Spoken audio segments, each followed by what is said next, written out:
Dandruff দূর করার ঘরোয়া সমাধান। ড্যান্ড্রফ আমাদের চুল এবং স্ক্যাল্পের একটি খুবই সাধারণ সমস্যা। এটি চুলের সৌন্দর্য নষ্ট করে এবং আত্মবিশ্বাস কমিয়ে দেয়।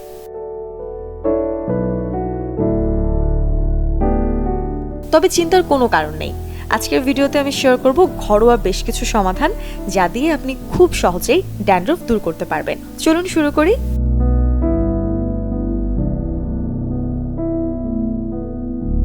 লেবু এবং নারকেল তেলের মিশ্রণ। লেবুর রস ড্যান্ড্রফ দূর করতে অত্যন্ত কার্যকর। 2 টেবিল চামচ নারকেল তেলের সাথে 1 টেবিল চামচ লেবুর রস মিশিয়ে স্ক্যাল্পে লাগিয়ে নিন। 30 মিনিট অপেক্ষা করুন এবং মাইল্ড শ্যাম্পু দিয়ে ধুয়ে ফেলুন। এটি সপ্তাহে 2 থেকে 3 বার ব্যবহার করুন।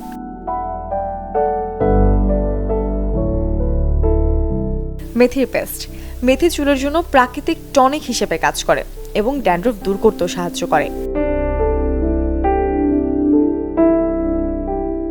2 টেবিল চামচ মেথি সারা রাত পানিতে ভিজিয়ে রাখুন।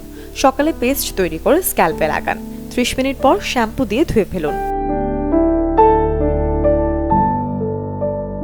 দই এবং মধুর প্যাক। দই এবং মধু চুলের রুক্ষতা কমায় এবং স্ক্যাল্প হাইড্রেট করে।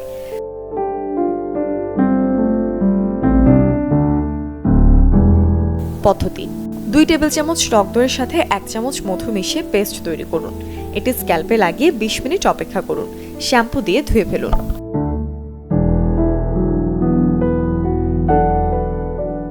Aloe vera gel. অ্যালোভেরা জেলের অ্যান্টিব্যাকটেরিয়াল এবং অ্যান্টিফাঙ্গাল গুণাবলী ড্যান্ড্রফ দূর করতে সহায়ক।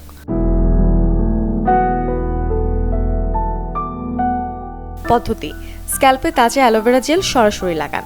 20 থেকে 30 মিনিট অপেক্ষা করে শ্যাম্পু দিয়ে ধুয়ে ফেলুন। নিয়মিত ব্যবহারে বেশ ভালো ফল পাবেন। Tea tree oil.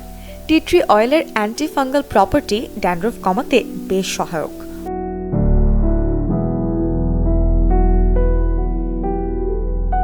পদ্ধতি: আপনার শ্যাম্পুতে 2 থেকে 3 ফোঁটা টি ট্রি অয়েল মিশিয়ে ব্যবহার করুন। এটি সপ্তাহে 2 থেকে 3 বার ব্যবহার করতে পারেন।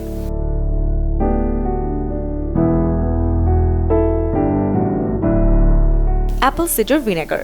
অ্যাপল সিডার ভিনেগার স্ক্যাল্পের পিএইচ ব্যালেন্স ঠিক রাখে এবং ড্যান্ড্রফ দূর করে।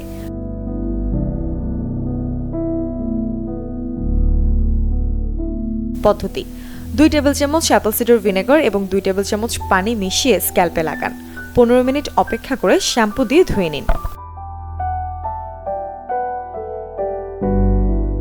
চুল পরিষ্কার রাখুন। ড্যান্ড্রফ দূর করতে এবং নিয়মিত চুল পরিষ্কার রাখা খুবই জরুরি।